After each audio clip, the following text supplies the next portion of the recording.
നമ്മൾ കുറേ കൂടെ നമ്മുടെ ആത്മാവിൻ്റെ ജീവിതാവസ്ഥകളെക്കുറിച്ചൊക്കെ വിലയിരുത്താനും ധ്യാനിക്കാനുമൊക്കെ നമ്മൾ പ്രത്യേകം ശ്രദ്ധിക്കണം.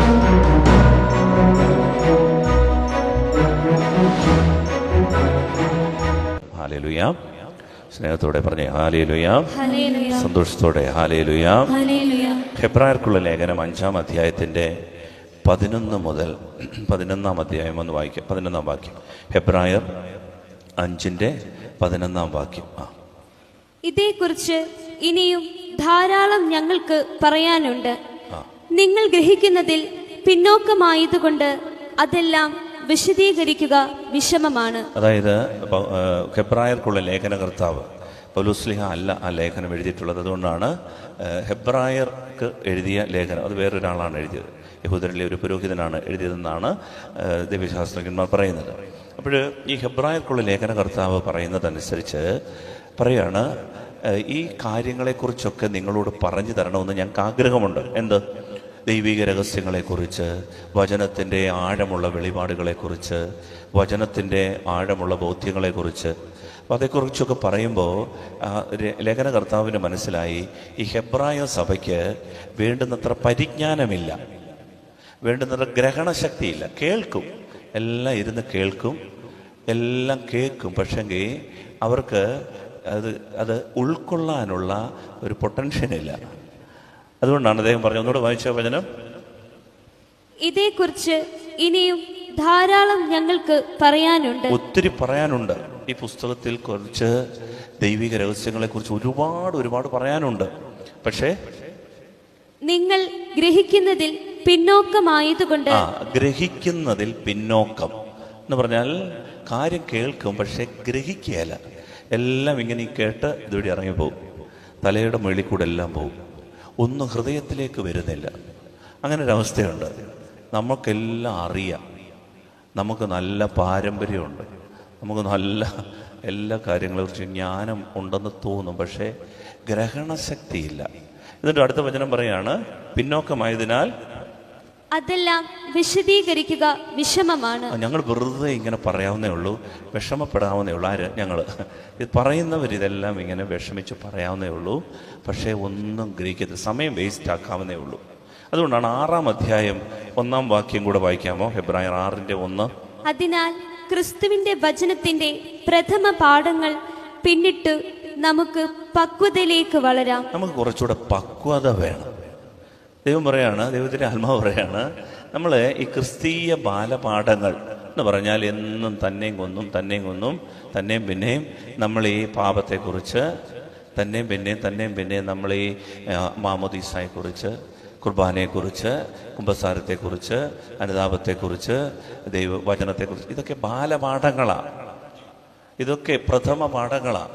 LKG UKG ആണ്. നമുക്ക് MA PG ഒക്കെ ഉണ്ട്. ക്രിസ്തീയ രഹസ്യത്തിൻ്റെ ആഴങ്ങളിലേക്ക് നമ്മൾ വളർന്നിട്ടില്ല. അത് വളർന്നെങ്കിൽ മാത്രമേ പക്വത വരത്തുള്ളൂ. അതുകൊണ്ടാണ് ഗ്രഹിക്കുന്നതിൽ പിന്നോക്കമായതിനാൽ നമുക്ക് പക്വതയില്ലാതാകുക. അതുകൊണ്ടാണ് വളരെ പെട്ടെന്ന് നമ്മൾ മുറിവുകളിലേക്ക്, കലഹങ്ങളിലേക്ക്, വഴക്കുകളിലേക്ക്, യുദ്ധങ്ങളിലേക്കൊക്കെ വീഴും. അപ്പോൾ നമുക്ക് ദൈവസന്നിധിയിൽ നമുക്ക് ഒരു പക്വത വരുന്നില്ല. ഹല്ലേലൂയ. മനസ്സിലാവുന്നില്ല. ഹല്ലേലൂയ. ഹല്ലേലൂയ. എൻ്റെ പ്രിയപ്പെട്ടവരെ, അതുകൊണ്ടാണ് നമ്മൾ ജീർണിച്ചു പോകാൻ ഇടവരാൻ സാധ്യതയുണ്ട്. നമ്മൾ പുറമേ നമ്മൾ കുഴപ്പമില്ല എന്നൊക്കെ കരുതും, പക്ഷേ നമ്മുടെ ഉള്ളിലൊരു ജീർണാവസ്ഥ, അതിനെക്കുറിച്ചൊരു അറിവും ജ്ഞാനവും നമുക്ക് ഉണ്ടാകണം. ഒരു ഉദാഹരണം പറഞ്ഞാൽ, നമ്മൾ ദൈവത്തെ ആരാധിക്കാൻ ഇവിടെ വരുന്നു. ദൈവത്തെ ആരാധിക്കാനായിട്ട് ഇവിടെ വരുമ്പോൾ നമുക്കറിയാം, ഈ ആലയത്തിൽ ദൈവത്തിൻ്റെ മഹത്വം, ദൈവത്തെ ആരാധിക്കാനായിട്ട് ദൈവമഹത്വം അപ്പോൾ ഇവിടെ ഉണ്ട് എന്ന തിരിച്ചറിവോടെ നിന്ന് ആരാധിക്കുന്ന എത്ര പേരുണ്ട്? അതോ എന്തെങ്കിലും അത്ഭുതം കാണത്ത് എന്ന് കരുതി ആരാധിക്കുന്നവരുണ്ട്? അത്ഭുതങ്ങളൊക്കെ ദൈവം നടത്തും. അത്ഭുതങ്ങൾ ദൈവം നടത്തുക തന്നെ ചെയ്യും. ദൈവത്തെ സംബന്ധിച്ചിടത്തോളം അത്ഭുതങ്ങൾ ചെയ്യാൻ വലിയ പാടാണോ? അല്ല. കഴിഞ്ഞ ദിവസം ഇന്ന് വന്നിട്ടുണ്ട്. അവർ കൊല്ലത്തുനിന്ന് വന്ന ഒരു അമ്മയപ്പനുമാണ്. കൊല്ലത്തുനിന്ന് അവർ വന്നത് 27 വർഷമായി അവർക്ക് അനുവദിച്ച കൊല്ലം ജംഗ്ഷനിലുള്ള ഒരു 15 സെൻറ്റ് സ്ഥലം, ആ സ്ഥലത്തെ കടയും ഉൾപ്പെടെ 27 വർഷമായി അവർക്ക് തടസ്സമായിരുന്നു. അവർക്ക് വഴിയില്ല, നടവഴിയില്ലാത്ത രീതിയിൽ ആ കടക്കാരെല്ലാം കൂടെ ബുദ്ധിമുട്ടുണ്ട്. അവരുടെ വസ്തുവാണ്, കയ്യേറി അങ്ങനെ കടയിലെല്ലാം കൂടെ പ്രശ്നമായി. അങ്ങനെ അവിടെ വഴിയിൽ കൊണ്ട് ടോയ്ലറ്റും പണിത് ബാത്റൂമും പണിത് വെച്ച് ഇവർക്ക് വഴി നടപ്പ് പോലും പറ്റാത്ത അവസ്ഥയായി. 27 വർഷമായിട്ട് ഒരു യുദ്ധത്തിൽ കർത്താവ് ആരാധനയെ വന്ന് സമർപ്പിച്ച് പ്രാർത്ഥിച്ചു. അത് കഴിഞ്ഞ ആഴ്ചയിൽ വിധി വന്നു. കർത്താവ് അതെല്ലാം സെറ്റിൽ ചെയ്ത് കൊടുത്തു. അവർക്ക് അവകാശപ്പെട്ടതാണ്. അത് അവർ മറ്റു എതിർ പാർട്ടി കൈയേറിയ ആ ഡോക്യുമെൻ്റ് കോടതി റദ്ദാക്കി. അപ്പം അത് ദൈവം അത്ഭുതങ്ങൾ ചെയ്യും, ദൈവം അടയാളങ്ങൾ ചെയ്യും. പക്ഷെ ദൈവം ആഗ്രഹിക്കുന്നത് ഇവിടെ കടന്നു വരുന്ന ആളുകൾക്ക് ദൈവം ഭയമുണ്ടോ? അത്ഭുതങ്ങളും അടയാളങ്ങളും ഒക്കെ സ്വാഭാവികമായിട്ട് നടക്കും. പക്ഷെ ഇവിടെ വരുന്നവർക്ക് യഥാർത്ഥത്തിൽ ദൈവഭയമുണ്ടോ? വലതരം വരുത്തി ഹാലേലുയാ, സ്വരം വരുത്തി ഹാലേലുയാ, ഹാലേലുയാ. അതുകൊണ്ട് ആ ദൈവഭയം ഇല്ലാതെ പോയാൽ നമ്മൾ ജീർണിച്ചു പോകും, നമ്മൾ ജീർണത അനുഭവിക്കും. അതുകൊണ്ടാണ് ഈ അഹങ്കാരം, പിടിവാശി, ഏകാധിപത്യ പ്രവണത, അഴിമതി, കോഴ, സ്വജനപക്ഷപാതം, അധികാരപ്രമത്തത, സ്വാർത്ഥത, ധാർമ്മികത നഷ്ടപ്പെടുന്ന ജീവിതം, അങ്ങനെ നമ്മുടെ പള്ളികളും നമ്മുടെ വീടുകളും നമ്മുടെ വ്യക്തി ജീവിതങ്ങളുമൊക്കെ ഈ ജീർണതയ്ക്ക് അടിപ്പെട്ടു പോകുന്നു. ഈ ജീർണത മാറ്റിയാൽ, അവിശ്വസ്തത മാറ്റിയാൽ നമ്മളൊരു അനുഗ്രഹമായി മാറും. ഇല്ലയോ നമ്മുടെ ആത്മനാശം സംഭവിക്കും, നമ്മൾ അടുത്ത തലമുറയ്ക്കും കണക്ക് കൊടുക്കേണ്ടി വരും. Hallelujah, hallelujah. അതെല്ലാ മേഖലകളിലും ബാഹ്യരൂപം ശ്രദ്ധിച്ചു കഴിഞ്ഞാൽ നമുക്ക് നല്ല പള്ളിയുണ്ട്, ആരാധനയുണ്ട്, എല്ലാ കാര്യങ്ങളും ക്രമമായിട്ട് നടക്കുന്നു തോന്നും. പക്ഷേ ആന്തരികത നഷ്ടപ്പെടും. ആന്തരികത, അതാണ് ദൈവത്തിൻ്റെ ആത്മാവ് എന്നും സങ്കടത്തോടെ മുന്നറിയിപ്പ് തരുന്നത്. ആന്തരികത നഷ്ടപ്പെടരുത്. പിശാചിൻ്റെ കെണിയിൽ, നുണകളിൽ വീഴരുത്. അവൻ തരുന്ന നുണകളിൽ വീണ് ഭിന്നതകളും കലഹങ്ങളും ഉണ്ടാക്കരുത്. ദുഷ്ചിന്തകളും ദുർവ്യാപാരങ്ങളും ഉണ്ടാകരുത്. നമുക്ക് കാട്ടിക്കൂട്ടലുകളാകരുത് നമ്മുടെ പള്ളിയിലെ ആഘോഷങ്ങൾ. നമ്മുടെ ആത്മീയ ജീവിതം വെറും ബാഹ്യരൂപത്തിൻ്റെ ഇത് മാത്രമാകരുത്. എല്ലാവരും കാണുമ്പോൾ ക്രിസ്ത്യാനിയാണെന്ന് തോന്നും, പക്ഷേ പക്വതയില്ലാതെ, ഗ്രഹിക്കാൻ കഴിവില്ലാതെ നമ്മൾ നശിച്ചു പോകും. Hallelujah, hallelujah, hallelujah. അതുകൊണ്ട് എൻ്റെ പ്രിയപ്പെട്ടവരെ, ഒരുപാട് കുഞ്ഞുങ്ങള്, ഒരുപാട് കുടുംബങ്ങള് ജീർണതയ്ക്കടിപ്പെട്ട് ജീവിക്കുന്നു. അങ്ങനെ ഒരു അവസ്ഥ നമുക്ക് ജീവിതത്തിൽ ഉണ്ടാകരുത്.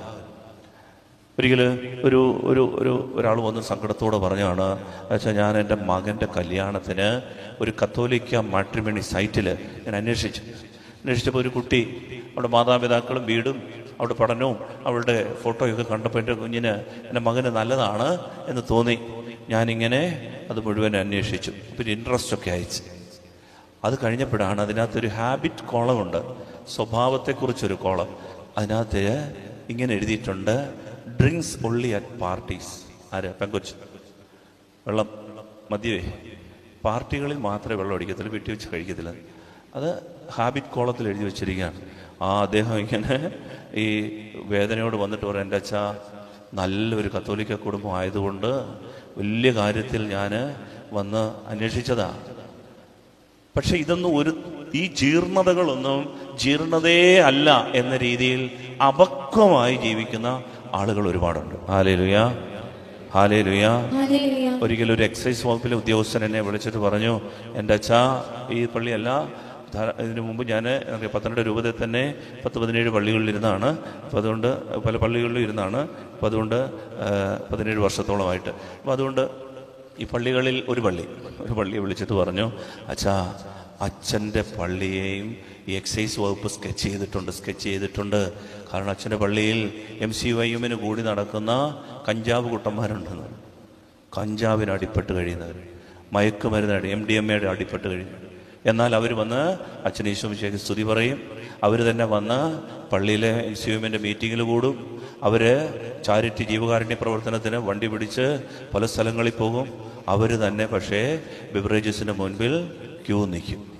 അപ്പം അതുകൊണ്ട് ഇത് തമ്മിലുള്ള തെറ്ററിയുന്നില്ല, ശരിയും തെറ്റും അറിയുന്നില്ല. ഇതാണ് അപക്വത.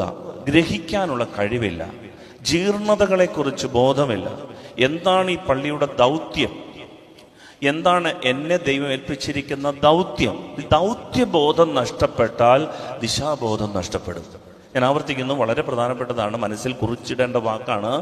ദൗത്യബോധം നഷ്ടപ്പെട്ടാൽ എന്തിന് ജീവിക്കുന്നു എന്ന ദിശാബോധം നഷ്ടപ്പെടും.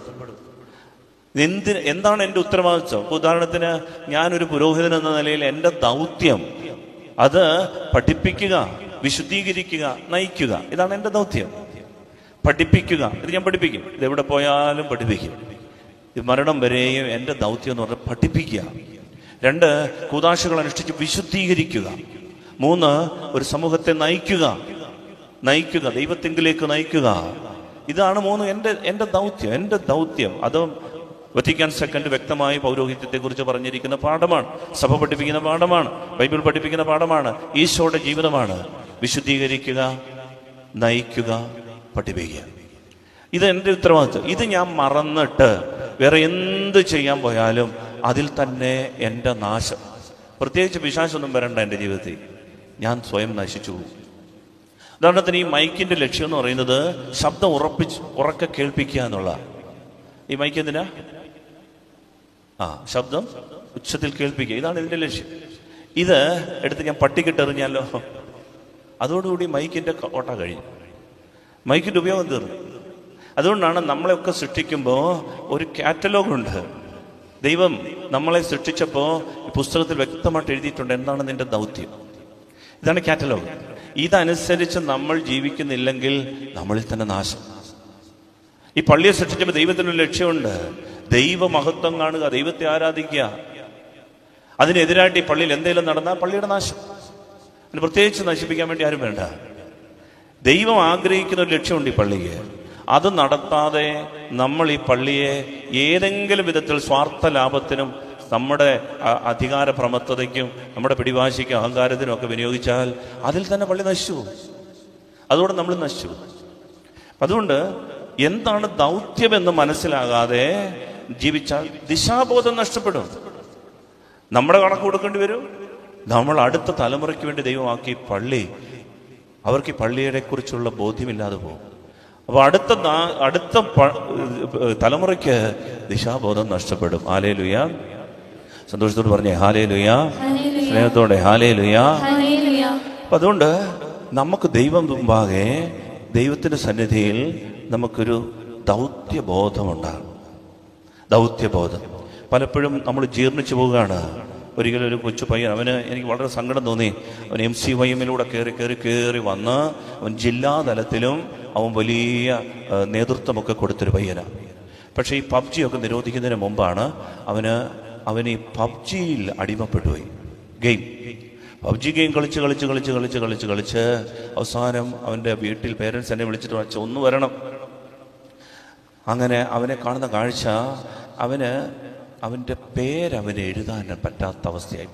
അവൻ്റെ ബ്രെയിനും അവൻ്റെ കൈ നമ്മൾ കോർഡിനേഷൻ വിട്ടുപോയി. രാത്രി മുഴുവൻ ഈ ഗെയിമിന് കടിപ്പെട്ട് അവൻ്റെ ലക്ഷ്യബോധം നഷ്ടപ്പെട്ട് അവൻ്റെ പേരെന്താണെന്ന് ചോദിച്ചാൽ അവന് എഴുതാൻ പറ്റാത്ത അവസ്ഥയാണ്. വേറൊരു പയ്യനെ സംബന്ധിച്ച് അവൻ കളിച്ച് ഇങ്ങനെ അവന് ഭക്ഷണം കഴിക്കാൻ ഇപ്പോൾ അവൻ്റെ കോർഡിനേഷൻ നഷ്ടപ്പെട്ടു പോയി. എന്ന് പറഞ്ഞാൽ പാത്രത്തിലേക്ക് ഭക്ഷണം അവന് ഇളക്കാൻ അറിയാം, പക്ഷേ ഇളക്കിയ ഭക്ഷണം എടുത്ത് വായിലേക്ക് വെക്കാനുള്ള ബ്രെയിൻ്റെ കോർഡിനേഷൻ പോയി. ഇളക്കിക്കൊണ്ടിരിക്കുക, കഴിക്കാൻ അറിയത്തില്ല. പ്രിയപ്പെട്ടവരെ, നമ്മൾ മനസ്സിലാക്കണം, ഇതൊന്നും നമ്മൾ മറ്റുള്ളവരെ കുറിച്ചല്ല പറയുന്നത്. പള്ളിയിൽ വരികയും പ്രാർത്ഥിക്കുകയും ധൂപക്കുറ്റി എടുക്കുകയും വിശ്വാസത്തോടെ കർത്താവ് അച്ഛന് സ്തുതി ചൊല്ലുകയും അച്ഛൻ്റെ കൂടെ നിൽക്കുകയും MCYM എന്ന നിലയിൽ ശക്തമായി നിൽക്കുകയും ചെയ്ത പിള്ളേർക്ക് നമ്മുടെ കണ്ണിൻ്റെ മുമ്പിൽ ഇടയിൽ നടക്കുന്ന കാര്യങ്ങളായത്. ഇതാണ് ജീർണത. ജീർണിച്ചു പോവും, നമ്മുടെ സമൂഹം ജീർണിച്ചു പോവും, അടുത്ത തലമുറ ഇല്ലാതാകും. അങ്ങനെ ഒരു അവസ്ഥയിലേക്ക് പോകാതിരിക്കാൻ എൻ്റെ പ്രിയപ്പെട്ടവരെ വളരെ ശ്രദ്ധിച്ച് മനസ്സിലാക്കണം. ദൈവം നമുക്ക് തന്നിരിക്കുന്ന ദൗത്യം എന്താണ്, നമ്മുടെ ഉത്തരവാദിത്വം എന്താണ്. ഒരിക്കൽ ഒരു അമ്മ സങ്കടത്തോടെ കണ്ണ് നിറഞ്ഞ്, ആ അമ്മയുടെ കണ്ണിൽ നിന്ന് കണ്ണുനീരാണോ ചോരയാണോ വന്നത് എന്നിപ്പോഴും എനിക്ക് സംശയമാണ്. ഒരപ്പനും അമ്മയും കൂടെ മകൾക്ക് വേണ്ടി പ്രാർത്ഥിക്കാൻ വേണ്ടി കൊണ്ടുവന്നതാണ്. മകളെയും കൊണ്ടുവന്നിട്ടുണ്ട്. പ്രാർത്ഥിക്കാൻ നേരത്ത് ഈ അമ്മ എന്നെ നോക്കിയിട്ട് പറഞ്ഞു, പ്രാർത്ഥിച്ചിട്ടൊരു കാര്യമില്ല അച്ഛൻ, അതാരും കേട്ടില്ല. ഭാഗ്യത്തിന് ഈ അപ്പനോ മകളോ കേട്ടില്ല. പുറകിൽ നിന്ന് അമ്മ പറഞ്ഞു പ്രാർത്ഥിച്ചിട്ട് കാര്യമില്ല. അപ്പോൾ ഇവർക്ക് വേണ്ടി എന്തായാലും ഞാൻ പ്രാർത്ഥിച്ചിട്ട് വെളിയിലിട്ട് ഇറക്കിയിട്ട് അമ്മയോട് പറഞ്ഞു, അമ്മയെ നിന്നെ എന്തു പറ്റി? മകൾക്ക് വേണ്ടി പ്രാർത്ഥിച്ചിട്ട് കാര്യമില്ല. പ്രിയപ്പെട്ടവർ, ഈ അമ്മയെ പൊട്ട് കളിപ്പിച്ചൊരു മകളാണ്. ഡൽഹിയിൽ പഠിക്കാൻ പോയതാണ്. അവിടെ ഒരു അവിഹിത ബന്ധത്തിൽ 2 പ്രഗ്നൻസി ആയി. എന്നിട്ട് ഈ അമ്മയെ അവിടെ വരുത്തി ആശുപത്രിയിൽ അഡ്മിറ്റ് ആക്കിയിട്ട് അമ്മയോട് പറഞ്ഞത് നടുവേദനയാണ്. സർജറി കഴിഞ്ഞ് ഈ അമ്മയെ പറ്റിച്ചിട്ട് നാളുകൾ കഴിഞ്ഞ് ഈ അമ്മ യഥാർത്ഥ അവസ്ഥ അറിഞ്ഞു. ഈ അമ്മയുടെ കണ്ണിൽ നിന്ന് ചോരയാണ് വരുന്നത്.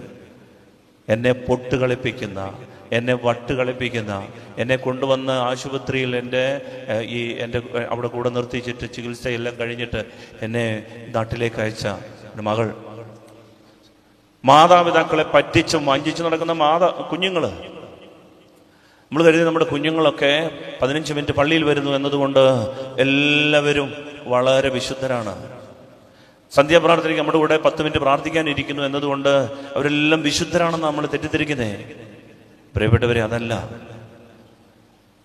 നമ്മുടെ ജീവിതം വിശുദ്ധമല്ലാത്തതുപോലെ, നമ്മൾ പക്വതയിൽ ജീവിക്കാത്തതുപോലെ നമ്മുടെ തലമുറയും കെട്ടുപൊക്കൊണ്ടിരിക്കുകയാണ്. ഈ നോമ്പുകാലം നമ്മളെ തന്നെ പരിശോധന ചെയ്യാൻ, ആത്മശോധന ചെയ്യാനും തിരിച്ചു വരാനും മാനസാന്തരപ്പെടാനും തയ്യാറായില്ലെങ്കിൽ സ്നേഹമുള്ളവരെ, എന്നും ഇതൊരു അനുഗ്രഹമാകില്ല. ഒരുപക്ഷെ തന്നെ ഈ വചനം ആർക്കും ഇഷ്ടപ്പെടത്തില്ല. നമുക്കെല്ലാം ഇഷ്ടം എന്താണെന്നറിയാമോ? ആശീർവാദം നമുക്കിഷ്ടം. അതുകൊണ്ടാണ് നമ്മൾ ആശീർവാദത്തിന്റെ സമയത്തേക്ക് വരും. അനുഗ്രഹം എല്ലാം കിട്ടട്ടെ. സർവശക്തനായ ദൈവം എഴുന്നള്ളി വരുമ്പോൾ നമ്മളിവിടെ ഉണ്ടാകണമെന്നാണ് ദൈവം ആഗ്രഹിക്കുന്നേ. സർവശക്തനായ ദൈവം എഴുന്നള്ളി വരുമ്പോൾ നമ്മൾ ഇവിടെ വന്ന് അവനെ സ്വീകരിക്കണം. അവനെ സ്വീകരിക്കാൻ ഒരുങ്ങി നിൽക്കണം. ആ സമയത്ത് എപ്പോഴെങ്കിലും നമ്മൾ കയറി വന്നിട്ട് കാര്യമില്ല. ദൈവത്തെ ആരാധിക്കാൻ ദൈവം നമുക്ക് വേണ്ടി മാറ്റിവെച്ച സമയം നഷ്ടപ്പെടുത്തരുത്. ദിശാബോധം നഷ്ടപ്പെടുന്നതിന്റെ അടയാളം അത്. നമ്മൾ ദൈവത്തെ 1 മണിക്കൂർ ദൈവത്തിന് വേണ്ടി മാറ്റിവെക്കണം. കാരണം ഞാൻ സൂചിപ്പിച്ചു, യോഹന്നാൻ ശ്ലീഹ പോലും ഒരു മാലാഖയെ കണ്ടപ്പോൾ മയങ്ങി അടിച്ച് തറയിൽ വീണ്. ആ മാലാഖയെ ആരാധിക്കുന്ന സർവശക്തനായ ദൈവമാണ്. അവന്റെ സന്നിധിയിൽ ദൈവഭയമില്ലാതെ അതുമാകാം ഇതുമാകാം, പള്ളി കിടന്ന് വെള്ളം ഉണ്ടാക്കാം, വഴക്കുണ്ടാക്കാം, കലഹമുണ്ടാക്കാം, ചീത്ത വിളിക്കാം. ഇങ്ങനെയൊക്കെയുള്ള ഒരു അവസ്ഥ വന്നു കഴിഞ്ഞാൽ ആത്മനാശം, കുടുംബം കെട്ടുപോകത്തേ ഉള്ളൂ, തലമുറ കെട്ടുപോകത്തേ ഉള്ളൂ. അതിന് പ്രിയപ്പെട്ട നിസ്സാരമായിട്ട് എടുക്കരുത്. ദൈവത്തിന്റെ ദൂതായിട്ട് എടുക്കണം. ഇത് ബെന്നിയച്ഛന്റെ പൗരോഹിത്യത്തിനോ ഒന്നും സംഭവിക്കാൻ പറ്റില്ല. ഇന്നലെ നാളെ ഞാൻ പോകും. ഇവിടെ നമ്മുടെ ഒരു സഹോദരൻ പെരുന്നാളിൽ നടത്തിക്കൊണ്ടിരുന്നപ്പോൾ പറഞ്ഞു, അച്ഛൻ ഇത് ഇതിട്ടിട്ട് പോകും, ഇത് ഞങ്ങളുടെ പെരുന്നാളാണ്, ശരിയാ, ഇന്നലെ ഇട്ട് നാളെ ഇട്ടിട്ട് ഞാൻ പോകും. പക്ഷേ ഈ ദൂത് ഒരിക്കലും പോവില്ല. ഇത് നമ്മുടെ ആത്മാവിന്റെ നാശത്തിന് കാരണമാകും. അതുകൊണ്ട് എൻ്റെ പ്രിയപ്പെട്ടവരെ സ്നേഹത്തോടെ പറയുകയാണ്, നമ്മുടെ ആത്മാക്കൾ നശിച്ചു പോകരുത്. സമയം കഴിയും, ഇന്നലെ നാളെ നമ്മളെല്ലാം പോകും. നമ്മളെക്കാൾ വളരെ തലയെടുപ്പോടെ ജീവിച്ച നമ്മുടെ പിതാക്കന്മാർ എന്തിയെ? ആരെയൊക്കെ വെല്ലുവിളിച്ച തലകൾ എന്തിയെ? സെമിത്തേരി പോയി നോക്കിയാൽ മതി. ആരെയൊക്കെ വെല്ലുവിളിച്ച തലകളാണ്, തലയോട്ടികളാണ്.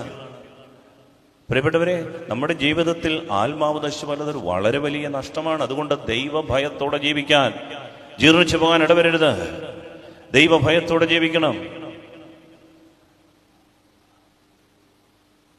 പ്രിയപ്പെട്ടവരെ, ഈ ഒരു പെൺകുട്ടി, അവളെ ഇപ്പൊ ബാംഗ്ലൂർ പഠിക്കാനായിട്ട് വിട്ടതാ. അപ്പനും അമ്മയും വേദനയോട് പറഞ്ഞു, അവൾക്ക് ഫീസ് അടയ്ക്കാൻ പൈസ ഇല്ല. അപ്പൊ ഒരു തവണ അപ്പനെ വിളിച്ചപ്പോ അവള് പറഞ്ഞു, അപ്പാ ഈ ആഴ്ച ഫീസ് അടച്ചില്ലെങ്കിൽ എന്നെ ഇവിടുന്ന് പറഞ്ഞു വിടും. വേദനയോട് ഈ മനുഷ്യൻ കൂലി വേലക്കാരനാ, ബാങ്കിൽ ചോദിച്ചു, അതിന് താമസിച്ചുകൊണ്ടിരിക്കുക, ബാങ്കിൽ നിന്ന് പണം കിട്ടുന്നില്ല, ലോൺ കിട്ടുന്നില്ല. അപ്പൊ വേദനയോട് ഈ മനുഷ്യൻ പറഞ്ഞു, എടി ഇവിടെ പണം കായ്ക്കുന്ന മരം വല്ലതും ഉണ്ടോടി, അതെല്ലാം കൂടെ വിളിച്ച് നിനക്ക് തരാൻ വേണ്ടി. പ്രിയപ്പെട്ടവരെ, കൊച്ച് ഒരാഴ്ച കഴിഞ്ഞിട്ട് അവളുടെ കയ്യിൽ നിറയെ പണം. അപ്പൊ കൂട്ടുകാർ ചോദിച്ചു, എടി ഇങ്ങനൊക്കെ പോകുന്നത് തെറ്റല്ലേ എടി? അവള് പറഞ്ഞു, നീ എന്നെ തിരുത്തണ്ട. ഞാൻ വീട്ടിൽ ചോദിച്ചു, വീട്ടിൽ പൈസ ഇല്ല, നിനക്ക് വേണേ പോകാം. പ്രിയപ്പെട്ടവരെ, അവിഹിത ബന്ധത്തിൽ അന്യായ വഴികളിലൂടെ പണം സമ്പാദിക്കുന്ന ധാരാളം കുട്ടികൾ വിദേശങ്ങളിൽ പല സ്ഥലങ്ങളിലുണ്ട്. എല്ലാവരും അല്ല. കാരണം ഇവിടെ നിന്ന് പോയി കഴിഞ്ഞാൽ പിന്നെ വലിയൊരു സ്വാതന്ത്ര്യത്തിലേക്ക് ചേക്കേറുന്ന കുഞ്ഞുങ്ങൾ. ഇവിടെ ചെന്ന് കഴിഞ്ഞാൽ പള്ളിയില്ല, ചോദിക്കാൻ ആളില്ല, മാതാപിതാക്കളില്ല, ഫോൺ കയ്യിൽ എപ്പോഴും. ഇന്ന് വേദനയുടെ ഒരപ്പൻ വന്ന് പറഞ്ഞാണ്, മകൾക്ക് ഫോൺ ഇല്ലെങ്കിൽ പറ്റത്തില്ല അച്ഛാ, പഠിക്കണമെന്നുണ്ടെങ്കിൽ ഫോൺ വേണം, ഫോൺ കയ്യിലുണ്ടെന്നുണ്ടെങ്കിലേ പറ്റത്തുള്ളൂ അച്ഛാ. പ്രിയപ്പെട്ടവരെ, ദൈവത്തിൻ്റെ മുൻപാകെ ഞാൻ പറയട്ടെ, അത് പഠിക്കാൻ വേണ്ടിയിട്ടല്ല. അത് പഠിക്കാൻ വേണ്ടിയിട്ടല്ല ഫോണിൻ്റെ ബാക്കി എല്ലാ കുട്ടികളുടെയും ഫോണ് അവർ വാങ്ങിച്ചു വെക്കും. പക്ഷേ ഈ കുട്ടിക്ക് മാത്രം നിർബന്ധം ഈ ഫോൺ ഉപയോഗിച്ചേ പറ്റൂ. എൻ്റെ പ്രിയപ്പെട്ടവരെ, ആ കുഞ്ഞിൻ്റെയൊക്കെ ജീവിതം എവിടെ എത്തിച്ചേരുമെന്ന് നമ്മൾ വിസ്മയിക്കണം. ഇത് അപകടത്തിലേക്കുള്ള നീക്കമാണ്. അതുകൊണ്ട് പാപബോധമില്ലാത്തൊരു തലമുറ പള്ളിയിൽ വരുമ്പോഴേ ഏത് ഉദ്ദേശത്തോടു കൂടിയാണ് നിൽക്കുന്നത്? പള്ളി വരുമ്പോഴും ആരെ കാണാനാണ് നിൽക്കുന്നത്? ദൈവത്തെയാണോ അതോ മനുഷ്യരെയാണോ? നമ്മുടെ ഇന്റൻഷൻ ഓഫ് ദ ഹാർട്ട് ദൈവം അത് ചോദ്യം ചെയ്യും. അതുകൊണ്ടാണ് ജ്ഞാനത്തിലേക്ക് വളരണം, പക്വതയിലേക്ക് വളരണം. ഇല്ലെങ്കിൽ ആത്മാവ് നശിച്ചു പോകും, ആത്മനാശമുണ്ടാകും. നമ്മൾ ഈ ചെയ്യുമ്പോഴെല്ലാം നമ്മുടെ ബോധം ദൈവത്തെ മഹത്വപ്പെടുത്താനാണോ? പ്രിയപ്പെട്ടവരെ, എന്നാൽ എല്ലാവരും അങ്ങനെയല്ല. വിശുദ്ധമായി ജീവിക്കുന്ന കുഞ്ഞുങ്ങളുണ്ട്. ഞാൻ പറഞ്ഞിട്ടുണ്ട്, എൻ്റെ കോളേജിൽ ഞാനൊരു കോളേജ് തുടങ്ങിയിട്ടുണ്ട്. ആ കോളേജിൽ 5 വർഷം ഞാൻ ശുശ്രൂഷ ചെയ്താൽ. അപ്പം അവിടെ ആദ്യമായിട്ട് ജീസസ് യൂത്തിനെ അവിടെ എത്തിച്ച സമയത്ത് യുവജനങ്ങളെല്ലാവരും കൂടെ അവിടേക്ക് ഈ ജീസസ് യൂത്തിൻ്റെ ഒരു മീറ്റിംഗ് നടത്താൻ തീരുമാനിച്ചു. അപ്പോൾ ഞാൻ അവരോട് പറഞ്ഞ് അവരെ പ്രൊമോട്ട് ചെയ്തു, ഫെസിലിറ്റേറ്റ് ചെയ്തു. അപ്പോൾ ജീസസ് യൂത്തിൻ്റെ 2-3 കുട്ടികൾ അവർ കോളേജിലേക്ക് കയറി വരിക. അവരെന്നെ വിളിച്ചു, വെച്ചാൽ ഞങ്ങൾ കോളേജിൻ്റെ അടുത്ത് എത്തിയിട്ടുണ്ടെന്ന് പറഞ്ഞു. പക്ഷേ 3/4 മണിക്കൂറായിട്ട് ഇവരെ കാണാഞ്ഞതുകൊണ്ട് ഞാൻ ഇറങ്ങി നോക്കിയപ്പോൾ അന്ന് ആ കോളേജ് പണിതുകൊണ്ടിരിക്കുന്നതേ ഉള്ളൂ.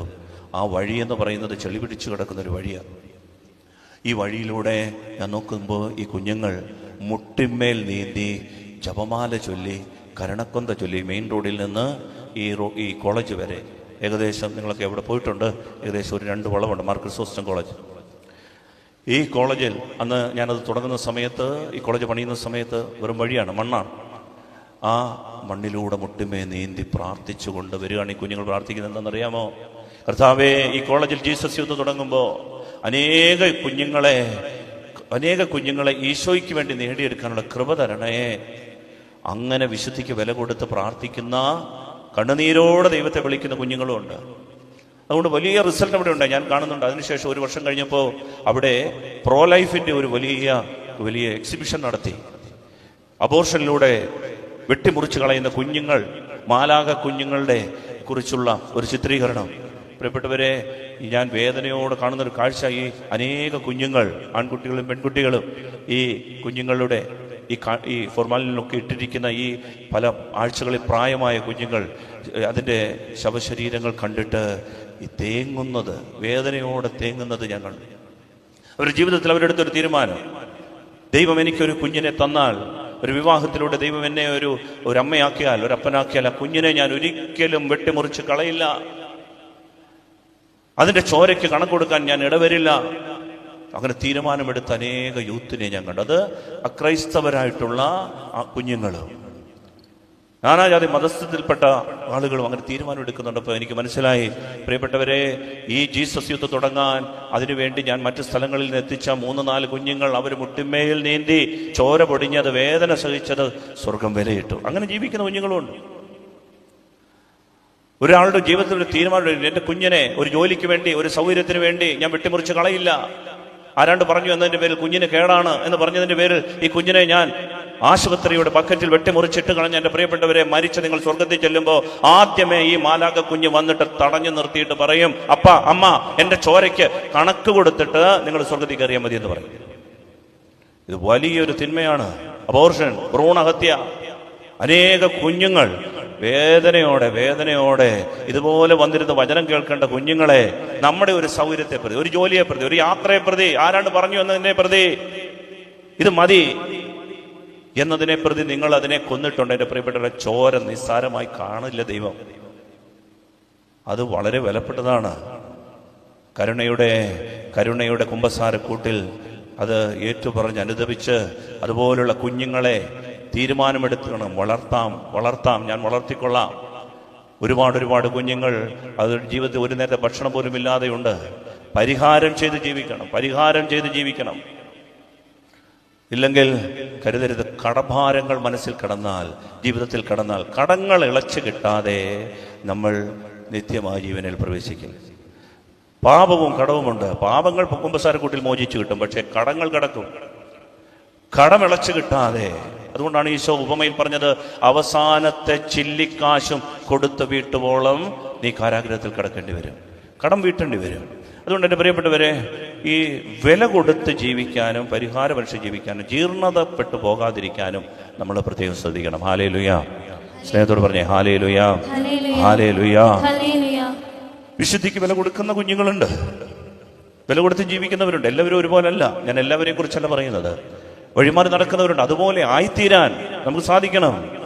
എല്ലാ തവണയും എല്ലാം നമ്മൾ ചിന്തിക്കുന്നതാണ് ശരി, ഞാൻ പിടിച്ച മുയലിന് 3 കൊമ്പ്, എനിക്കൊരിക്കലും താന്നു കൊടുക്കാൻ പറ്റില്ല, അവൻ ചെയ്യുന്നതെല്ലാം തെറ്റ്, ഇങ്ങനെയുള്ള വിധിയെഴുത്തുകളും മുൻ ധാരണകളും ഒക്കെ നമ്മുടെ ആത്മാവിന്റെ നാശത്തിന് കാരണമാകും. ആത്മനാശത്തെക്കുറിച്ച് പരിജ്ഞാനമുണ്ടാകണം. സ്നേഹമുള്ളവരെ, ഒരിക്കൽ ഞാനൊരു പള്ളിയിൽ, നമ്മുടെ യുവജനങ്ങൾ വരുന്ന ഒരു പള്ളിയിൽ, യുവജനങ്ങളുള്ള നിറയെ യുവജനങ്ങളുള്ളൊരു പള്ളി, ഇവിടെ ഞാൻ വികാരിയായിട്ടിരിക്കുമ്പോൾ ഒരു തവണ ഞാൻ വൈകുന്നേരമായപ്പോൾ തിരികെ ധ്യാനം കഴിഞ്ഞിട്ട് തിരിച്ചു വരിക. ഒരു 10 മണി 11 മണിയായി കാണും. തിരിച്ചു വന്നപ്പോൾ ഞാൻ കാണുമ്പോൾ കുറച്ച് ആൺകുട്ടികൾ പള്ളിയുടെ ചുറ്റും മുട്ടിന്മേൽ നീന്തി കുരിശിൻ്റെ വഴി നടത്തുന്നു. ഇപ്പോൾ ഇൻ്റർലോക്ക് ഇട്ടിരിക്കുന്ന പള്ളിയാണ്. അപ്പോൾ ചുറ്റും ഇങ്ങനെ അവർ മുട്ടിന്മേൽ നീന്തി അവർ കുരിശിൻ്റെ വഴി നടത്തുന്നു. ഇപ്പം ഞാൻ വന്നപ്പോൾ അവർക്ക് ഒരു കൂടെ ആയിക്കൊള്ളട്ടെ, ഒരു പ്രാർത്ഥനയ്ക്ക് ഒരു കമ്പനി അവിടെ നേരത്തെ ഞാനും ചെന്ന് പകുതി സ്ഥലമായപ്പോൾ അവരുടെ മുട്ടിന്മേൽ നിന്ന് മുട്ടുകുത്തുകയും എനിക്ക് മനസ്സിലായി ഈ ഇൻ്റർലോക്കിലെല്ലാം ഒരു ചിപ്സ് ഇങ്ങനെ വാരിയിട്ടിരിക്കുക. ചിപ്സ് എന്ന് പറയുമ്പോൾ ചെറിയ മെറ്റൽ, അതിങ്ങനെ വിതറിയിട്ടിരിക്കുക. വലിയ നോമ്പ് കാലത്ത് ഈ കുഞ്ഞുങ്ങളെ മുട്ടിന്മേൽ നീന്തുന്നത് ഈ മെറ്റലിൽ കൂടിയാണ്. ഞാൻ ചോദിച്ചു, മോനെ, ഈ ചൂട് സമയം ഈ ഇൻ്റർലോക്കിലും നല്ല ചൂട് പൊങ്ങുന്നുണ്ട്, എന്നിട്ടും നിങ്ങളെന്തിനാണ് ഈ ചിപ്സ് കൂടെ വാരിയിട്ട് അതേ കൂടെ നീന്തുന്നേ? പള്ളിക്ക് ചുറ്റും പ്രിയപ്പെട്ടവർ അവർ പറഞ്ഞ കാര്യം ഇതാണ്, അച്ഛാ, ഞങ്ങളുടെ കൂടെ പഠിക്കുന്ന ഒരുത്തനുണ്ട്, അവൻ നല്ല പയ്യനായിരുന്നു, പള്ളി കൂടി നടക്കുന്നവൻ, കുർബാനയ്ക്ക് കൂടുന്നവൻ, ധൂപകുറ്റി എടുക്കുന്നവൻ, നന്നായി ഞങ്ങളുടെ കൂടെ നിന്നവനാ. പക്ഷേ ഇപ്പോൾ മദ്യത്തിന് അടിപ്പെട്ടു മാത്രമല്ല, കഴിഞ്ഞ ദിവസം അവൻ ഞങ്ങളുടെ ഒരു സാറിന് വീട്ടിൽ ചാരായം എത്തിച്ചു കൊടുത്തു. ഞങ്ങളെ പഠിപ്പിക്കുന്ന ഒരു വാദ്യാർക്ക് അവൻ വീട്ടിൽ ചാരായം എത്തിച്ചു കൊടുത്തിട്ട് അതിൻ്റെ മഹത്വത്തെക്കുറിച്ച് അവൻ പറയുന്നത്. അവനെ തിരിച്ചു വേണമെന്ന് വെച്ചാൽ ഞങ്ങൾക്ക് അവനെ തിരിച്ചു കിട്ടാൻ വേണ്ടി വെച്ചാൽ ഞങ്ങളുടെ ഈ വില. എൻ്റെ പ്രിയപ്പെട്ടവരെ, നിങ്ങൾക്കറിയാമോ, ആ കുഞ്ഞുങ്ങളുടെ പ്രാർത്ഥന സ്വർഗം കേട്ടു. അവൻ്റെ മാനസാന്തരപ്പെട്ടു. കാരണം എന്താണെന്നറിയാമോ, നമ്മൾ ഒരാൾക്ക് വേണ്ടി വില കൊടുത്ത് പ്രാർത്ഥിച്ചാൽ, നമ്മൾ ഒരാൾക്ക് വേണ്ടി പരിഹാരം അന്വേഷിച്ച് പ്രാർത്ഥിച്ചാൽ, ഈ നോമ്പുകാലമാ, ഒരു ഉപവാസം, ഒരു വർജന പ്രാർത്ഥിച്ചാൽ എന്താ സംഭവിക്കുന്നത് അറിയാമോ? കാലങ്ങൾ കൊണ്ടാണെങ്കിലും ദൈവം ആത്മാവിനെ തിരികെ എത്തിക്കും. വിശുദ്ധ അമ്മ ത്രേസ്യായ്ക്ക് കണ്ട ഒരു ദർശനമാണ്. നരകത്തിൽ ഭയങ്കര നിലവിളി, അയ്യോ പോയേ, അയ്യോ പോയേ. നോക്കിയപ്പോ ആരാ? പിശാചുക്കളാ. അപ്പൊ ഒരു പിശാചിരുന്ന് കരയുക, അയ്യോ പോയേ, അയ്യോ പോയേ. അപ്പൊ മറ്റൊരു പിശാച് വന്നിട്ട് ചോദിച്ചു, എന്നാ പറ്റി? പറഞ്ഞു, എൻ്റെ കസ്റ്റഡിയിൽ ഉണ്ടായിരുന്ന ഒരാള് ഭൂമിയിൽ പോയി എന്ന് പറഞ്ഞാൽ ഈ പിശാച് ഭൂമിയിൽ നരകത്തിലേക്ക് വീഴ്ത്തപ്പെട്ടു. ഭൂമിയിൽ കസ്റ്റഡിയിൽ വെച്ചുകൊണ്ടിരുന്ന ഒരാള് സ്വാതന്ത്ര്യം പ്രാപിച്ചപ്പോൾ ഈ പിശാച് നരകത്തിൽ പെട്ടുപോയി. അയ്യോ പോയെന്ന് കരയും. അപ്പോൾ മറ്റേ പിശാച് ചോദിച്ചു, എന്നാ പറ്റി? പറഞ്ഞു, എൻ്റെ കസ്റ്റഡിയിൽ ഉണ്ടായിരുന്ന ഒരുത്തൻ രക്ഷപ്പെട്ടു. അപ്പോൾ മറ്റേ പിശാച് പറയുന്ന അമ്മ ത്രേസ്യ എഴുതിയിരിക്കുന്നത്, മറ്റേ പിശാച് ഇങ്ങനെ ആത്മകഥം ചെയ്യുകയാണ്, എന്നാൽ ആരെങ്കിലും അവന് വേണ്ടി ഉപവസിച്ചിട്ടുണ്ടാവും, ആരെങ്കിലും അവന് വേണ്ടി ഉപവസിച്ചിട്ടുണ്ടാവും. പ്രിയപ്പെട്ടവരെ, പരിത്യാഗത്തിന്, ഉപവാസത്തിൻ്റെ, പ്രാർത്ഥനയുടെ ഒക്കെ ശക്തി ഉണ്ടല്ലോ. അനേക ആത്മാവ് പിശാചിന്റെ പിടിവിട്ടു പോകും. അതുകൊണ്ടാണ് ജീർണതയെ ഒഴിവാക്കാൻ നമുക്ക് കുമ്പസാരങ്ങൾ, അനുതാപകൃപ വേണം, അനുതാപകൃപ വേണം. വില കൊടുത്ത് ജീവിക്കാൻ നമുക്ക് സാധിക്കണം. സ്നേഹമുള്ളവരെ, അതുകൊണ്ട് പറഞ്ഞുകൊണ്ട് ഞാൻ നിർത്താം. നമ്മൾ മനസ്സിലാക്കണം, നമുക്ക് ദൗത്യബോധമുണ്ടെങ്കിലേ ദിശാബോധമുണ്ടാവും. ജീർണിച്ചു പോകാനുള്ള കാരണം എന്താ? നമുക്ക് പക്വതയില്ലാതെ പോകുന്നതിൻ്റെ കാര്യം എന്താ? നമുക്ക് കാര്യങ്ങൾ ഗ്രഹിക്കാൻ പറ്റാതെ പോകുന്നതിൻ്റെ കാര്യം എന്താ? നമുക്ക് പക്വതയില്ലാതെ, കാര്യങ്ങൾ അറിയാതെ, അജ്ഞതയിൽ ആത്മനാശം സംഭവിക്കാനുള്ള കാരണം എന്നും ബൈബിളിൻ്റെ ബാലപാഠങ്ങൾ മാത്രം കേട്ടും കുർബാന കണ്ടും കുമ്പസാരിച്ചും ബൈബിളിനെ കുറിച്ച് ഏതെങ്കിലും കേട്ടാ കേട്ടു, ഇല്ല ഇല്ല, ആരാധനയുടെ പകുതിക്ക് സമയം വന്നിട്ട് അങ്ങനെ അഴകൊഴാന്ന് ജീവിക്കുന്നതിൻ്റെ കാര്യം എന്താ? കാരണം നമ്മുടെ ദൗത്യം എന്താണെന്ന് നമ്മൾ ധരിച്ചത് ദൗത്യമല്ല എന്ന തിരിച്ചറിവില്ലാത്തതുകൊണ്ട്. അതായത് ദൗത്യം എന്ന് നമ്മൾ ധരിക്കുന്നത് ദൗത്യമല്ല. നമ്മളൊക്കെ ധരിച്ചിരിക്കുന്ന നമ്മുടെ ഉത്തരവാദിത്വം ഇതാണ്, പക്ഷെ ബൈബിൾ പറയുന്ന ഉത്തരവാദിത്വം വേറൊന്നാണ്. ഈ അറിവ് കിട്ടിയെങ്കിൽ മാത്രമേ നമുക്ക് ദിശാബോധം ഉണ്ടാവൂ, നമ്മുടെ ആത്മാവ് രക്ഷപ്പെടൂ. അതുകൊണ്ട് നമ്മുടെ ബൈബിൾ എന്ന് പറഞ്ഞാൽ ഇത് വർക്ക് മാനുവലാണ്, ഇത് കാറ്റലോഗാണ്.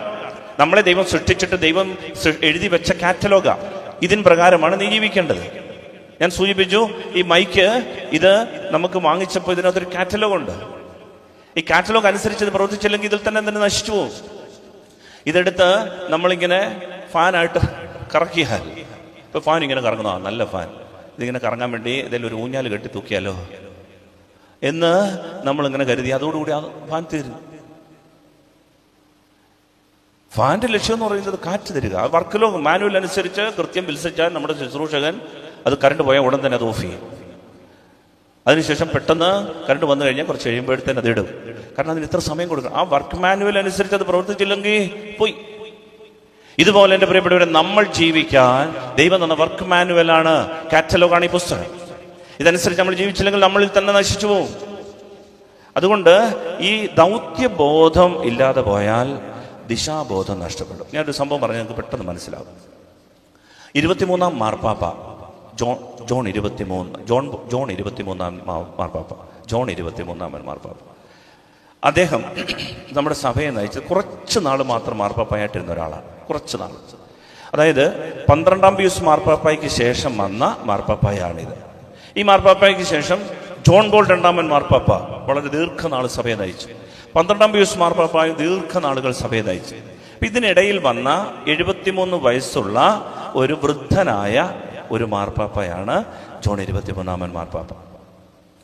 അദ്ദേഹം മാർപ്പാപ്പയതിനു ശേഷം പെട്ടെന്ന് അദ്ദേഹം കുറച്ച് തൻ്റെ ബിഷപ്പുമാരെല്ലാം വിളിച്ചുകൂട്ടി, കൗൺസിൽ വിളിച്ചുകൂട്ടിയിട്ട് പറഞ്ഞു, നമുക്കൊരു സുന്നഹദോസ് തുടങ്ങാം. അപ്പോൾ ആളുകൾ പറഞ്ഞു, നമുക്ക് സുന്നഹദോസോ ഇപ്പോഴോ? അതെന്തിനാ? ഒന്നാമത് അങ്ങേക്ക് പ്രായമില്ല, ആരോഗ്യമില്ല. 2, സുന്നഹദോസ് എന്നൊക്കെ പറഞ്ഞാൽ ലോകത്തിലെ മുഴുവൻ 198 രാജ്യങ്ങളിൽ നിന്ന്, എല്ലാ രൂപതകളിൽ നിന്ന് നമ്മുടെ ഇതിന്റെ ക്രമീകരണത്തിന് ബിഷപ്പുമാരെത്തണം. വലിയ വിപുലമായ ക്രമീകരണങ്ങൾ ചെയ്യണം, സാമ്പത്തികം. അതിനിപ്പോൾ ആവശ്യമുണ്ടോ? കുറെ നാൾ കഴിഞ്ഞു, പ്രാർത്ഥിച്ചിട്ട് വീണ്ടും അദ്ദേഹം പറഞ്ഞു, നമുക്കൊരു സുന്നഹദോസ് വേണം. പ്രിയപ്പെട്ടവരെ, ഉടനെ സീനിയറായിട്ടുള്ള കർദിനാൾമാർ ഉൾപ്പെടെ അദ്ദേഹത്തോടൊപ്പം നിൽക്കുന്നവര് അദ്ദേഹത്തെ ഉപദേശിച്ചിട്ട് പറഞ്ഞു, പിതാവേ, മാർപ്പാപ്പായെ, ഇപ്പോ ഒരു പ്രതിസന്ധി സഭയ്ക്കില്ലല്ലോ, സഭ ശാന്തമായി ഒഴുകുകയല്ലേ. സുന്നഹദോസൊക്കെ കൂടുന്നത് ഒരു പ്രതിസന്ധി ഉണ്ടാകുമ്പോൾ, വിശ്വാസ പ്രതിസന്ധി ഉണ്ടാകുമ്പോൾ, ധാർമ്മിക പ്രതിസന്ധി ഉണ്ടാകുമ്പോഴൊക്കെ അല്ലേ. ഇപ്പൊ ഒരു പ്രതിസന്ധിയൊന്നും ഇല്ലല്ലോ, സഭ നന്നായിട്ടല്ലേ പോയിക്കൊണ്ടിരിക്കുന്നേ. മാത്രമല്ല, അങ്ങേക്ക് പ്രായമായി, ഒരു വൃദ്ധ മനസ്സിന്റെ ജൽപ്പനങ്ങളായിട്ടൊക്കെ ആളുകൾ ഇതിനെ കാണത്തില്ലേ. പ്രായമായി 73 വയസ്സൊക്കെ ആയപ്പോൾ ഉണ്ടായ ഒരു മനസ്സിന്റെ ചിന്ത കൊണ്ടുണ്ടായതല്ലേ എന്നൊക്കെ ചിന്തിക്കത്തില്ലേ. ഇപ്പൊ വേണോ? എന്നിട്ടും അദ്ദേഹം പറഞ്ഞു വേണം. അപ്പൊ അതിൽ ചില ആളുകളൊക്കെ പറഞ്ഞു, മാർപ്പാപ്പൊക്കെ ആണെന്നുണ്ടെങ്കിലും പിശാചുക്കളൊക്കെ വേണമെങ്കിൽ സ്വാധീനിക്കാം, പിശാചിന്റെ തോന്നലിപ്പിക്കലാകാം ഇത്. പക്ഷേ പ്രിയപ്പെട്ടവരെ, അദ്ദേഹം എന്താ ചെയ്തെന്നറിയാവോ? അദ്ദേഹം അവരോട് പറഞ്ഞു, മക്കളെ, സഭ ശാന്തമായാണ് ഒഴുകുന്നത്, ശരിയാ. നിങ്ങൾ പറയുന്നത് പോലെ സഭയ്ക്ക് ഇപ്പൊ പ്രതിസന്ധിയില്ല, കുഴപ്പമില്ല, ശാന്തമായിട്ടാണ് സഭ ഒഴുകുന്നത്. പക്ഷേ സഭ ദിശ മാറിയാണ് ഒഴുകുന്നത്. ശാന്തമായിട്ടാണ് ഒഴുകുന്നത്, പക്ഷേ ദിശ മാറിയാണ് ഒഴുകുന്നത്. പ്രിയപ്പെട്ടവർ, നിങ്ങൾക്കറിയാമോ, 2-ാം വത്തിക്കാൻ സുന്നഹദോസ് അത് ആരംഭിക്കാൻ കാരണമായത് ഈ മാർപ്പാപ്പ തിരുമേനിയാണ്. സഭയ്ക്ക് ദിശാബോധം നൽകി ഇന്ന് കാണുന്ന എല്ലാ നവീകരണ പ്രവർത്തനങ്ങൾക്കും വളർച്ചയ്ക്കും കാരണമായി സഭ മാറിയത്.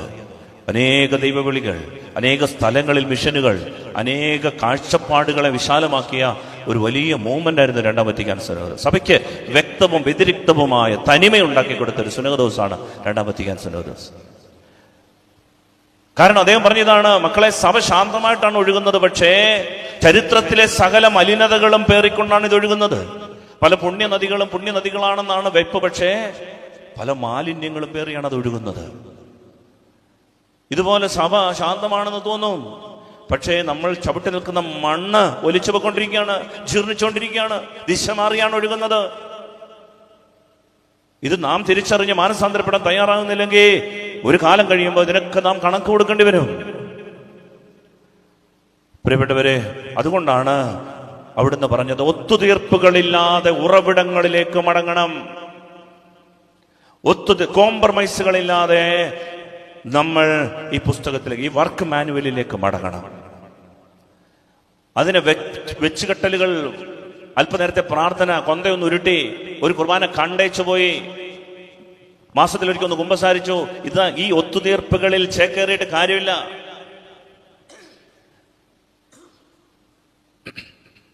സ്നേഹമുള്ളവരെ, ഒത്തുതീർപ്പുകളിലേക്ക് നമ്മൾ ചേക്കേറാൻ ഉറവിടങ്ങളിലേക്ക് വേണം. ഉറവിടം എന്ന് പറഞ്ഞാൽ ഇതാണ്, ഈ പുസ്തകം അനുസരിച്ച് ജീവിക്കണം, സുവിശേഷം അനുസരിച്ച് ജീവിക്കാൻ തയ്യാറാകണം. അത് മാത്രം പറഞ്ഞുകൊണ്ട് ഈ ആരാധന നമുക്ക് പൂർത്തിയാക്കാം. വളരെ പെട്ടെന്ന് സുവിശേഷം എടുക്കാം. യോഹന്നാന്റെ സുവിശേഷം 17-ാം അധ്യായം. യോഹന്നാന്റെ സുവിശേഷം 17-ാം അധ്യായം 4-5 വാക്യങ്ങൾ ശ്രദ്ധിച്ച് കേൾക്കണം. എന്താണ് നമ്മളുടെ ഡ്യൂട്ടി? എന്താണ് നമ്മുടെ ദൗത്യം? ഈ ദൗത്യം അറിഞ്ഞെങ്കിൽ മാത്രമേ ദിശാബോധം ഉണ്ടാവൂ. എനിക്ക്, നിങ്ങൾക്ക് ഒരു ദൗത്യമുണ്ട്. ക്രിസ്ത്യാനി എന്ന നിലയിൽ നമുക്കൊരു ദൗത്യമുണ്ട്. ഈ ദൗത്യം അറിഞ്ഞെങ്കിലേ നമ്മുടെ സമൂഹം ജീർണിക്കാതെ പോകും, ഉയർത്തെഴുന്നേൽക്കും. എന്താണ് ദൗത്യം? വായിക്കാം. യോഹന്നാൻ 17-4-5 വാക്യം ശ്രദ്ധിച്ച് കേൾക്കണം. ഒരു ബൈബിൾ വചനം പഠിക്കുകയാണ്, സുവിശേഷം പഠിക്കുകയാണ്, ആഴത്തിൽ ഇത് മനസ്സിലാക്കണം. ഇത് ഈ 17-ാം അധ്യായം ഇന്ന് വായിക്കണം. ഇത് നിങ്ങൾ ഇത് വേറെ ഒന്നും വായിച്ചില്ല, ഇത് വായിക്കണം. ഇത് ഹൃദയത്തിന് ആഴങ്ങളിലേക്ക് പ്രവേശിക്കേണ്ട വചനമാണ്. വായിക്കാം.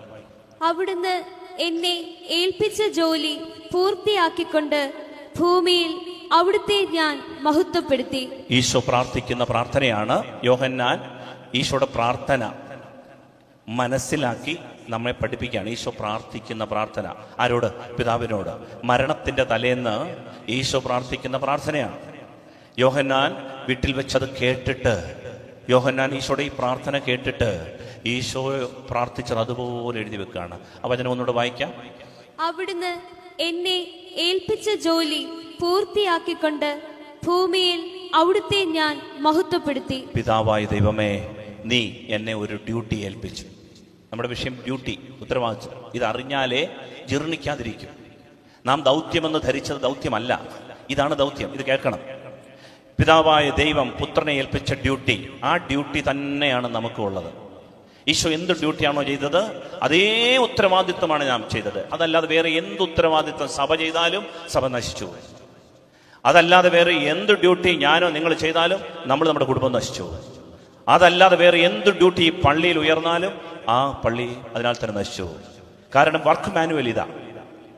ഇത് നിങ്ങൾക്ക് പറഞ്ഞു തരാൻ ഒരുപക്ഷെ തന്നെ ആരും കാണില്ല. അതുകൊണ്ട് ശ്രദ്ധിച്ച് മനസ്സിലാക്കണം. ഒന്നുകൂടെ നമ്മൾ വായിച്ച് കേൾക്കണം. പിതാവായ ദൈവമേ, അവിടുന്ന് എന്നെ ഈ ഭൂമിയിലേക്ക് അയച്ചപ്പോൾ എനിക്കൊരു ഡ്യൂട്ടി തന്നു. വായിച്ചേ. അവിടുന്ന് എന്നെ ഏൽപ്പിച്ച ജോലി പൂർത്തിയാക്കിക്കൊണ്ട് ഭൂമിയിൽ അവിടുത്തെ ഞാൻ മഹത്വപ്പെടുത്തി. അവിടുന്ന് എന്നെ ഏൽപ്പിച്ച ജോലി എന്ന് പറഞ്ഞാൽ പിതാവ് പുത്രനെ ഒരു ജോലി ഏൽപ്പിച്ചിരുന്നു, ഒരു ഡ്യൂട്ടി ഏൽപ്പിച്ചിരുന്നു. അത് ഈശോ പറയാണ്, ഞാൻ പൂർത്തിയാക്കി. നാളെ കുരിശുമരണമാണ്, നാളെ ഞാൻ തിരിച്ചു വരും. പിതാവേ, എന്നെ ഏൽപ്പിച്ച ഡ്യൂട്ടി ഞാൻ പൂർത്തിയാക്കി. മരിക്കുമ്പോൾ നമുക്ക് പറയാൻ പറ്റണം, കർത്താവേ എന്നെ ഏൽപ്പിച്ച, ഞാൻ എന്നും പ്രാർത്ഥിക്കുന്ന പ്രാർത്ഥന, എൻ്റെ അപ്പ എന്നെ ഏൽപ്പിച്ച ഡ്യൂട്ടി വേറെ ഒന്നും ചെയ്തില്ലേലും, വേറെ ഒന്നും, സ്കൂൾ പണിതില്ല, കോളേജ് പണിതില്ല, പള്ളി പണിതില്ല, ഞാൻ വീട് വെച്ച് വിടുന്നില്ല, വഴി വെട്ടിയില്ല, ഞാനൊന്നും ചെയ്ത്, എന്നെ ദൈവം ഏൽപ്പിച്ച ഡ്യൂട്ടി അത് പൂർത്തിയാക്കി ഞാൻ തിരിച്ചു വരണം. എന്നിട്ട് അടുത്ത വചനമോ, ആകയാൽ പിതാവേ, ലോക സൃഷ്ടിക്ക് മുൻപ് എനിക്ക് അവിടുത്തോട് കൂടെ ഉണ്ടായിരുന്ന മഹത്വത്താൽ ഇപ്പോൾ അവിടുത്തെ സന്നിധിയിൽ എന്നെ മഹത്വപ്പെടുത്തണമേ. എന്നിട്ട് ഈശോ പറയാണ്, പിതാവേ, ശ്രദ്ധിക്കണേ, പിതാവേ, എന്റെ ഡ്യൂട്ടി ഞാൻ പൂർത്തിയാക്കി, ഞാൻ തിരിച്ചു വരിക. തിരിച്ചു വരുമ്പോൾ ലോകസ്ഥാപനത്തിനു മുൻപ് എനിക്ക് എൻ്റെ അപ്പായോടൊപ്പം ഒരു സ്ഥാനമുണ്ടായിരുന്നു. തൃത്വത്തിലെ രണ്ടാമത്തെ സ്ഥാനം, പുത്രനായ ദൈവം എന്ന സ്ഥാനം. ഈശോ പ്രാർത്ഥിക്കുകയാണ്, പിതാവേ, എന്നെ ഭൂമിയിലുള്ള ജോലി ഞാൻ പൂർത്തിയാക്കി, ഞാൻ തിരിച്ചു വരികയാണ്. തിരിച്ചു വരുമ്പോൾ ലോകം സ്ഥാപിക്കുന്നതിന് മുൻപേ എനിക്ക് അങ്ങയോടൊപ്പം ഉണ്ടായിരുന്ന ആ സ്ഥാനം എനിക്ക് തിരിച്ചു തന്ന് എന്നെ മഹത്വപ്പെടുത്തണമേ എന്ന് പറഞ്ഞാൽ പുത്രനായ ദൈവം എന്ന സ്ഥാനം. എന്നോട് വായിച്ചത്, ആകയാൽ പിതാവേ, ലോക സൃഷ്ടിക്ക് മുൻപ് എനിക്ക് അവിടുത്തോടു കൂടെ ഉണ്ടായിരുന്ന മഹത്വത്താൽ ഇപ്പോൾ അവിടുത്തെ സന്നിധിയിൽ എന്നെ മഹത്വപ്പെടുത്തണമേ. അവിടുത്തെ സന്നിധിയിൽ അവിടുന്ന് എനിക്ക് തന്ന ആ സ്ഥാനം തന്ന് വീണ്ടും എന്നെ മഹത്വപ്പെടുത്തണം. ഞാൻ മനുഷ്യനായി, പക്ഷെ ഞാൻ ദൈവമാണ്. ഞാൻ തിരിച്ചു വരികയാണ്. എനിക്ക് ആ പുത്രനായ ദൈവം എന്ന സ്ഥാനം തരണം. ഹല്ലേലൂയ. സ്നേഹത്തോടെ പറ ഹല്ലേലൂയ, ഹല്ലേലൂയ. എന്റെ പ്രിയപ്പെട്ടവരെ, ഇനിയും അടുത്തത് എന്താണ് ദൈവം പുത്രനെ ഏൽപ്പിച്ച ഡ്യൂട്ടി പൂർത്തിയാക്കി വരിക. എന്താണ് ഈ ഡ്യൂട്ടി എന്ന് അറിയണം. അറിയുന്നതാണ് നിത്യജീവൻ. മൂന്നാമത്തെ വാക്യം വായിച്ച 17-ന്റെ 3-ാം വാക്യം. ഏക സത്യദൈവമായ അവിടുത്തെയും അങ്ങയച്ച യേശുക്രിസ്തുവിനെയും അറിയുക എന്നതാണ് നിത്യജീവൻ. അതായത് അപ്പൻ മകനെ ഏൽപ്പിച്ച ഡ്യൂട്ടി എന്താണെന്ന് അറിയണം. അറിയുന്നതാണ് നിത്യജീവൻ. ഈ ദൈവത്തെയും ഈ ദൈവം പുത്രനെ ഏൽപ്പിച്ച ജോലി എന്താണെന്നും നമ്മൾ അറിയണം. ഇതറിയാതെ പോയാൽ നിത്യജീവൻ ഇല്ല, സ്വർഗമില്ല. യോഹന്നാൻ വ്യക്തമായിട്ട് എഴുതി വെച്ചു, ഏക സത്യദൈവമായ അവിടുത്തെയും അവിടുന്ന് അയച്ച ഏകപുത്രനെയും അറിയണം എന്ന് പറഞ്ഞാൽ അപ്പൻ ഈ മകനെ ഏൽപ്പിച്ച ഡ്യൂട്ടി എന്താണ്, അവൻ ഇവിടെ എന്താണ് ചെയ്തതെന്ന് അറിയണം. അറിയുന്നതാണ് നിത്യജീവൻ. ഇതറിയാതെ പോയാൽ, ഗ്രഹിക്കാതെ പോയാൽ നമ്മൾ വിചാരിക്കും മരിച്ച് സ്വർഗത്തിൽ ചെല്ലുമെന്ന്. മരണം കഴിയുമ്പോൾ നല്ല പ്രസംഗങ്ങളാ, എന്തെല്ലാം പ്രസംഗം കേൾക്കണം. മരണം കഴിഞ്ഞു കഴിഞ്ഞാൽ പുണ്യവാൻ, ശുദ്ധിമാൻ, ജീവകാരുണ്യ പ്രവൃത്തി ചെയ്തവൻ. എൻ്റെ പ്രിയപ്പെട്ടവരെ, ആ സമയം ആത്മാവിൻ്റെ യഥാർത്ഥ സ്ഥിതി കാണണമെങ്കിൽ ഈശോയോട് പ്രാർത്ഥിക്കണം. ഈശോ വെളിപ്പെടുത്തി കൊടുക്കും ഈ മരിച്ച ആളിൻ്റെ ആത്മാവിൻ്റെ നിജസ്ഥിതി. പിശാചുക്കളിട്ട് വട്ടക്കണ്ണം കറക്കുന്ന അവസ്ഥ.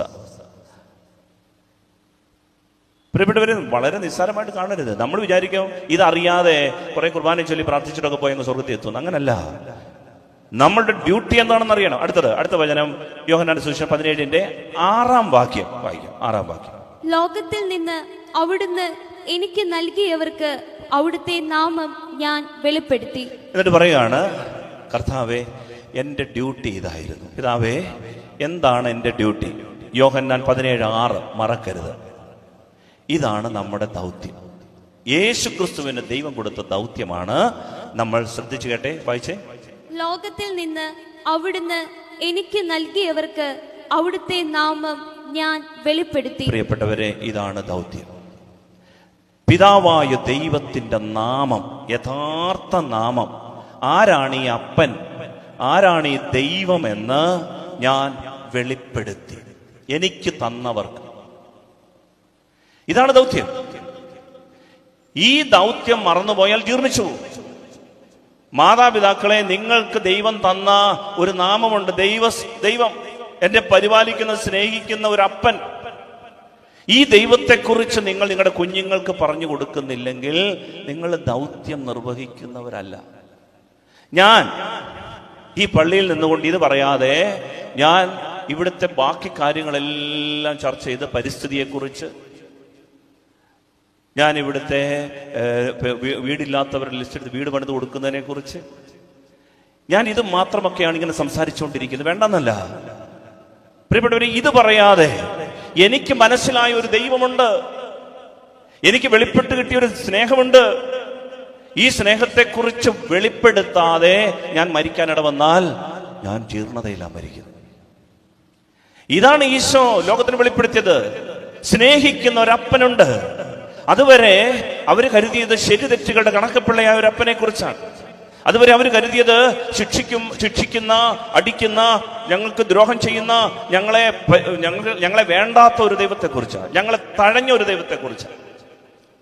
ഈശോ പറഞ്ഞോ, സ്നേഹിക്കുന്ന ഒരു അപ്പനുണ്ട്, പരിപാലിക്കുന്ന ഒരു ദൈവമുണ്ട്. ആ സ്നേഹത്തെ അവഗണിക്കുന്നതാ പാപം. പ്രിയപ്പെട്ടവർ, ഈ ദൗത്യം നമ്മൾ അറിയണം. ഈ ദൗത്യം നമ്മളെ ഏൽപ്പിച്ചിരിക്കുന്ന ദൗത്യം എന്ന് പറയുന്നത് ഈ പള്ളിയിൽ ഈ അപ്പന്റെ സ്നേഹത്തെക്കുറിച്ച് പറയാനാ. അതിന് പകരം ഈ അപ്പൻ ശിക്ഷിക്കുന്ന ഒരു ദൈവമാണെന്നും അതുകൊണ്ട് നമ്മളും പരസ്പരം ആളുകളെ ശിക്ഷിച്ചുകൊണ്ടിരിക്കണമെന്നും ആളുകളുടെ ബന്ധം മുറിച്ചു കളയണമെന്നും ക്ഷമിക്കരുതെന്നും ഒക്കെയാണ് നമ്മൾ പറയുന്നത്. നമ്മൾ തന്നെ നശിച്ചു പോകും. ഈ അപ്പന്റെ സ്നേഹം വെളിപ്പെടുത്താൻ വേണ്ടിയിട്ട് ഈ പള്ളി നമ്മൾ വരുന്ന പെരുന്നാൾ നടത്താനാണ്. പോഴത്തരമാണ്. പെരുന്നാൾ നമ്മളില്ലേലും നടന്നു പോകും. പെരുന്നാൾ നടത്താനൊന്നും അല്ല ഈ പള്ളി.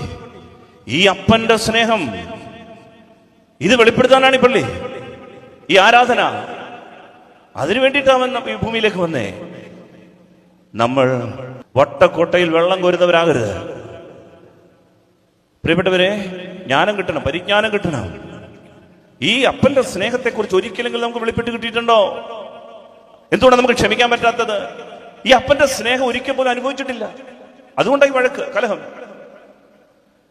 ഈ അപ്പന്റെ സ്നേഹത്തെക്കുറിച്ച് ഒരിക്കലും നമുക്ക് വെളിപ്പെട്ട് കിട്ടിയിട്ടില്ല. ഈ ക്ഷമയെക്കുറിച്ച്, സ്നേഹത്തെക്കുറിച്ച് നമ്മൾ അനുഭവിച്ചിട്ടില്ല. അതുകൊണ്ടാണ് നമുക്ക് എപ്പോഴും യുദ്ധവും കലഹവും വഴക്കും ക്ഷമിക്കാൻ പറ്റാത്തതും. കാണുമ്പോൾ ഒരു ചിരിയുണ്ട്, പക്ഷെ ഉള്ളിൽ പക ജീർണിച്ചു പോകും നമ്മൾ. ഈ സത്യം അറിയണം. ഇനി അടുത്തത് യോഹന്നാന്റെ സുവിശേഷം 7-ാമത്തെ വാക്യം, 17-7 വാക്യം വായിക്കാം. അവിടുന്ന് എനിക്ക് നൽകിയതെല്ലാം അങ്ങിൽ നിന്നാണെന്ന് അവർ ഇപ്പോൾ അറിയുന്നു. എന്ന് പറഞ്ഞാൽ, അപ്പാ, ഞാൻ അങ്ങയുടെ നാമത്തെ വെളിപ്പെടുത്തിയത് അങ്ങിൽ നിന്ന് കിട്ടിയ സന്ദേശമാണ്, ഉത്തരവാദിത്വമാണ്, ഡ്യൂട്ടിയാണെന്ന് ഇപ്പോൾ ഇവർ അറിയുന്നു. കാരണം കൂടെ കൊണ്ട് നടന്ന 12 പേരെയും ഈശോ ഈ അപ്പനെ കുറിച്ച് പറഞ്ഞു കൊടുത്തുകൊണ്ടേയിരുന്നു. സ്നേഹിക്കുന്ന ഒരു അപ്പനുണ്ട്. അവർ കരുതി സ്നേഹിക്കുമോ? ഞങ്ങൾ കരുതി ഫരീസരുടെ വീട്ടിൽ മാത്രമേ മഴ പെയ്യത്തുള്ളൂ, നിയമജ്ഞരുടെ വീട്ടിൽ മാത്രമേ വെയിൽ ഉദിക്കത്തുള്ളൂ എന്നാണ് കരുതിയത്. ഞങ്ങളെ ദൈവത്തിന് പോലും വേണ്ട, ഞങ്ങളെ സിനഗോഗിൽ നിന്ന് പുറത്താക്കി, ഞങ്ങളെ ആർക്കും വേണ്ട എന്നാ ഞങ്ങൾ കരുതിയത്. ദരിദ്രരൊക്കെ ശപിക്കപ്പെട്ടവരാണെന്നാണ് പറയുന്നത്. ഈശോ പറഞ്ഞു, അങ്ങനല്ല. ആകാശ പറവകൾ ഏതെങ്കിലും ഒരെണ്ണം പട്ടിണി കൊണ്ട് നിങ്ങളുടെ മുമ്പിൽ ചത്തു വീഴുന്നുണ്ടോ? ഇല്ല, ഇല്ലല്ലോ. അതിനെ പോറ്റുന്ന നിങ്ങളുടെ ഈ അപ്പനാ. പക്ഷികളെ പോറ്റുന്നെങ്കിൽ നിങ്ങൾ എന്തുമാത്രം പോറ്റാതിരിക്കും? സ്നേഹിക്കുന്ന ഒരു അപ്പനുണ്ടെന്നേ. അവരുടെ കണ്ണുവിടർന്നു. സ്നേഹിക്കുന്ന ഒരു അപ്പനുണ്ട്. ഇതാ സുവിശേഷം, ഇതാ ഉറവിടം. ഇതിലേക്ക് മടങ്ങണം. ഈ സ്നേഹത്തെക്കുറിച്ച് പറയാത്ത പള്ളികളൊക്കെ പരാജയമാണ്. ഈ സ്നേഹം വിളമ്പാത്ത വീടുകളൊക്കെ വെറും സത്രങ്ങളാ, ഉണ്ണാനും ശയിക്കാനുമുള്ള ഒരിടം. പ്രിയപ്പെട്ടവരെ, ഈ സ്നേഹത്തെക്കുറിച്ച് പറയാത്ത കുടുംബങ്ങളൊക്കെ ജീവനറ്റതായി പോകും. ഈ അപ്പന്റെ സ്നേഹം അനുഭവിക്കാനും പറയാനും എനിക്ക് പറ്റുന്നില്ലെങ്കിൽ ഈ പണി നിർത്തുന്നതല്ലേ. ഹല്ലേലൂയാ, ഹല്ലേലൂയാ. എന്നിട്ട് പ്രിയപ്പെട്ടവരെ, ഈ ദൈവം ഈ തൻ്റെ ശിഷ്യന്മാർക്ക് ഈശോയിലൂടെ വെളിപ്പെടുത്തി ഈ അപ്പന്റെ സ്നേഹത്തെക്കുറിച്ച് പറഞ്ഞിട്ട് അടുത്ത വചനം കൂടെ വായിച്ചു നിർത്താം. യോഹന്നാൻ 17-18 വാക്യം. എന്തെന്നാൽ അങ്ങ് എനിക്ക് നൽകിയ വചനം ഞാൻ അവർക്ക് നൽകി, അവർ അത് സ്വീകരിക്കുകയും ഞാൻ അങ്ങയുടെ അടുക്കൽ നിന്ന് വന്നുവെന്ന് സത്യമായി അറിയുകയും അങ്ങ് എന്നെ അയച്ചുവെന്ന് വിശ്വസിക്കുകയും ചെയ്തു. അടുത്ത വചനം കൂടെ. ഞാൻ അവർക്ക് വേണ്ടിയാണ് പ്രാർത്ഥിക്കുന്നത്, ലോകത്തിന് വേണ്ടിയല്ല, അങ്ങ് എനിക്ക് തന്നവർക്ക് വേണ്ടിയാണ് പ്രാർത്ഥിക്കുന്നത്. എന്തെന്നാൽ അവർ അവിടുത്തേക്കുള്ളവരാണ്, എനിക്കുള്ളതെല്ലാം അങ്ങയുടേതാണ്. ഇപ്പോൾ അവരെ ഞാൻ അയക്കുന്നു എന്നൊരു വചനം കൂടില്ലേ? അതുപോലെ ഇപ്പോൾ 17-18 വാക്യമാണോ? അങ്ങനെ ലോകത്തിലേക്ക് അയച്ചതുപോലെ ഞാനും അവരെ ലോകത്തിലേക്ക് അയച്ചിരിക്കുന്നു. അങ്ങ് എന്നെ ലോകത്തിലേക്ക് അയച്ചതുപോലെ ഇപ്പോൾ അപ്പാ ഞാനും അവരെ ലോകത്തിലേക്ക് അയക്കുന്നു. ഇതാ നമ്മുടെ ഡ്യൂട്ടി.